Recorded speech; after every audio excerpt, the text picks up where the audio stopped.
प्रताप सरनाईक काय बोलतात हे फार महत्वाचं नाही, कारण ज्या क्षणी एकनाथ शिंदेंनी जय गुजरात म्हटलं त्याच क्षणी त्यांनी वंदनीय बाळासाहेबांसोबत असणारी वैचारिक नाळ पूर्णतः तुटलेली आहे हे सांगितलं. त्याच्यानंतर जेव्हा प्रताप सरनाईक म्हणतात की मुंबई ही गुजरातची राजधानी आहे, याचाच अर्थ आत्ता नव्या सत्ता समीकरणामध्ये जेव्हापासून अजितदादांची एंट्री या महायुतीमध्ये झालेली आहे, साईडलाईन झालेल्या एकनाथ शिंदेंना स्वतःचा काही पॉलिटिकल सूर सापडत नाहीये.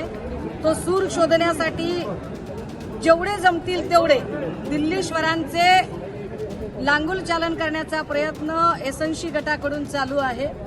त्याचा परिणाम म्हणून प्रताप सरनाईकांसारखे लोक बडबडतात, परंतु प्रताप सरनाईक ते आता का आले नाही तेव्हा का आले नाही हे विचारायला तुम्ही कोणी भालदार चोपदार नाही.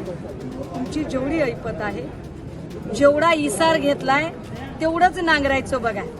इसाराच्या पुढे नांगर चालवू नका, नाही तर पुन्हा त्याचं काय करायचं ते आम्हाला चांगलं कळतं.